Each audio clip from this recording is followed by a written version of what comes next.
Hey, it's Ray, and today we are going to be talking about the last 30 days of my life on a program called Whole30. Now, if you live in a civilized city in California or on the other coast, this is probably a program that you have heard of before. If not, and you're coming to this video because you've never heard of it, or maybe you have heard of it but you're not really sure what it entails, let me spell out for you how my last month has been. So Whole30 is a 30-day reset. It's technically a diet, but the creator, Melissa Hartwig, calls it a reset, so that's what it is. So let's eliminate everything and see if it makes you feel better. You can't have any added sugar, whether it's real or artificial. Diet soda's a big no-no. No alcohol in any form, no grains, no legumes, no dairy, no carrageenan, MSG, or sulfites. And even if you find yourself a beautiful little pancake that is 100% compliant, you cannot eat it. You can't have any sweets, junk foods, cheat foods, even if they're composed of Whole30 approved products.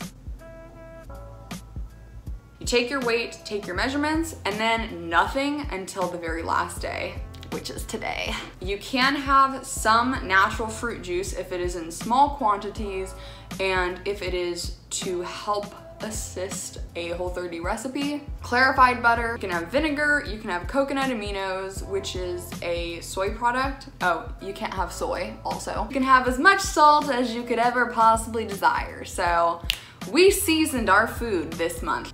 I never hit, I'm sorry, is this boring you?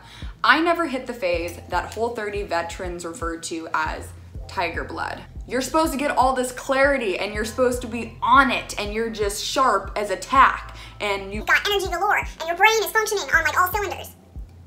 And that never happened. So if you're thinking about doing Whole30, sit back, relax, and enjoy the show.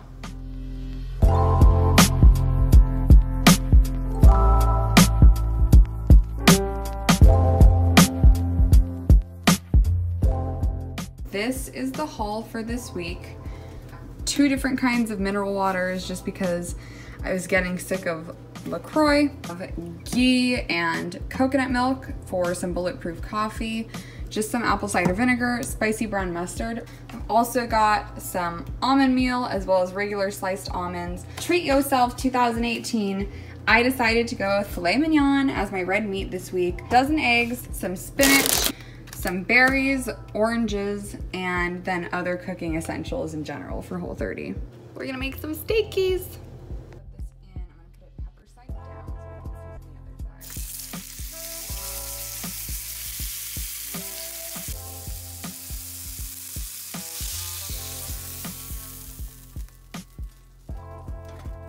Meal number 1, got my steak. Dory, don't you dare let that ball touch my plate. Just some herbal greens tossed in a dressing. My LaCroix, because I'm the most dehydrated human on this planet.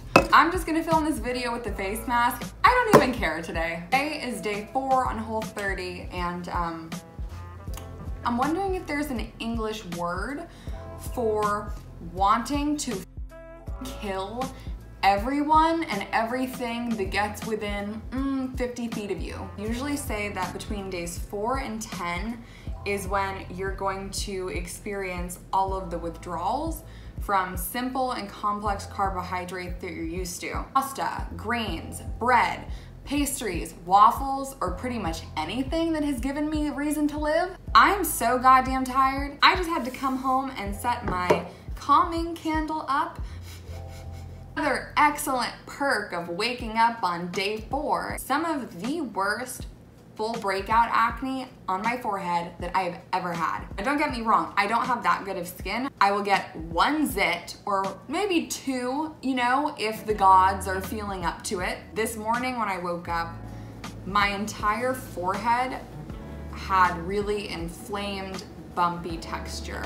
So I don't know if that has anything to do with the Whole30 diet, but I've never had this before and that's the only factor I've changed. Hopefully things change, otherwise you're welcome for this stunning image of health and energy and vitality. I picked up this wild Alaskan salmon. I've also got some uncured bacon. Also got more onions. I wanted to make sure I got jalapenos, avocados, and bacon. I can try and work out a Whole30 compliant stuffed jalapeno pepper, another dozen eggs, organic spinach, more cauliflower rice, with some salted pecans. So we're gonna see how this is. It is Thursday of week 2, and I started on a Monday last week, and I'm still feeling incredibly drained and incredibly lethargic. And so because of that, my mental clarity really isn't the best. Coming back to my apartment, I honestly just went back to bed. That's where I am now. Dory and I are hanging out, as you can see. Thankfully, I'm someone who has a student schedule that's very flexible. If I had a 9 to 5, that wouldn't be an option for me. And I think this day would be like twice as challenging as it is right now. It's really just not worth how I'm feeling. Shouldn't still be feeling this way. I made a fried egg and half of an avocado over some cauliflower fried rice that I made earlier in the week. When you can combine Asian food and breakfast for dinner, you do it. So here's the situation. I am still exhausted. I'm finding that when I go to the gym, in certain exercises like squats or lunges or hip thrusts or deadlifts, usually be able to do like 3 or 4 sets of 20 reps. I am failing by set number 2. Things aren't going very well. I am someone who has always had incredibly thick, coarse hair. When I get my hair dyed, they have to use 3 times as much dye as they would for someone with normal hair. Even in my part, like being able to see the part through my ponytail, this little balding part right here is incredibly noticeable to me. I committed to the program, but I am going to hop on the forum today just to see what's going on.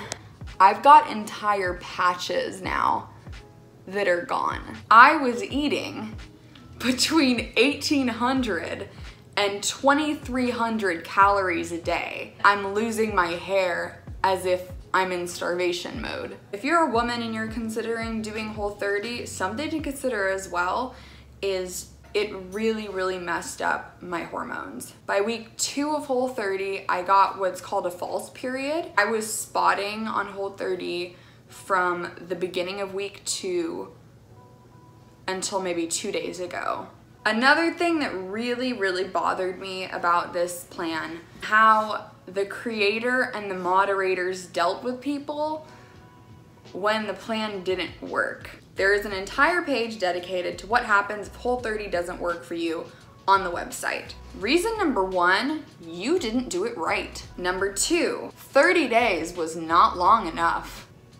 3, you aren't paying attention to the right stuff. Or after 30 days, you didn't lose weight or didn't lose as much as you had hoped. So you deemed the program a failure. Are you falling asleep easier? No. Staying asleep longer? No. Has your energy increased? Has your skin improved?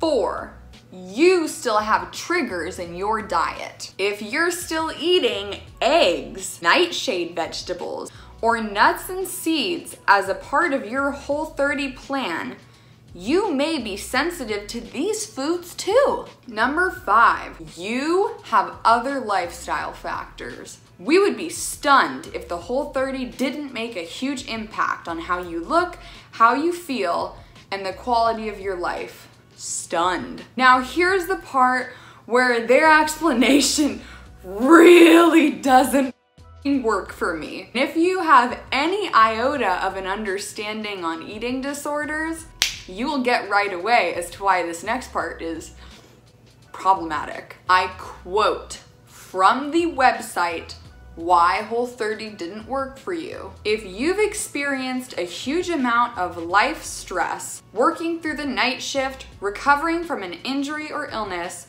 or overtraining, given your capacity to recover, you may not see the benefits of your Whole30. The best thing Whole30 can do for you is let you feel in control in at least one area in your life, which is a huge benefit, but does require a shift in perspective. The shift in perspective they're talking about is fucking eating disordered behavior. If your restriction and control of what you are putting in your gullet gives you pleasure and is keeping you from having a mass breakdown, you have disordered eating. This is why people have anorexia and bulimia. It's not really because they want to get skinny, it's because they want to feel in control.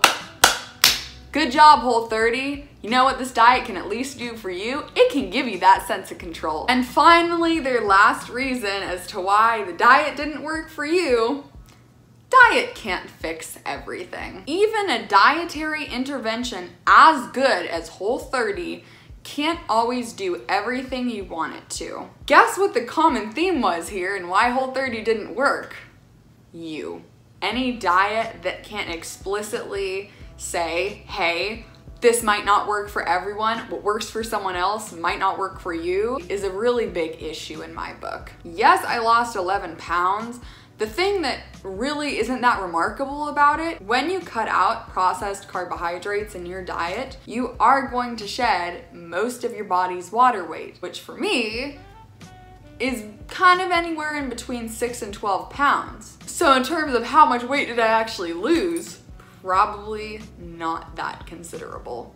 And I asked a moderator on the forum what I should do because I still felt like their only answer was to restrict even harder. Take out potatoes, my only valuable carbohydrate macro, cut out the nightshade vegetables, and cut out eggs. Any diet where you can eat bacon all day long, but eggs are the problem, bell peppers are the problem, beans are the problem. That was my personal experience with Whole30. Are there benefits? Sure. You might be just like all the other people out there who do Whole30 and love it and have all these legitimate effects that just make your energy skyrocket. But I also wanted to make this so that if you're one of the people who it didn't work for and you feel ostracized because no one else understands why it might not have been a good fit for you, you are not alone. And unlike what the website will tell you, it's probably not your fault. I personally will not be doing Whole30 again in the future. I felt like it depleted my energy. It kept me low carb enough not to be getting enough energy from carbohydrates, but high carb enough to keep me out of ketosis. If you did Whole30 and loved it and had no issues, great, I hope you do it again. If you had a whole bunch of hormonal problems, you lost your hair, were tired all the time, and your workout sucked, it wasn't necessarily you. Hopefully this video was helpful to you in some way if you're considering doing Whole30, or maybe you did Whole30 and you're like me and your results were less than stellar. I hope you enjoyed watching me suffer through this so you don't have to. If you liked this video or want to share it with your asshole friends who think they are holier than thou for doing Whole30, please give it a like and subscribe. It really lets me know that someone else is watching outside of Audrey and David Frankel. Spread it around, right? Fame is the dream, but infamy is the reality.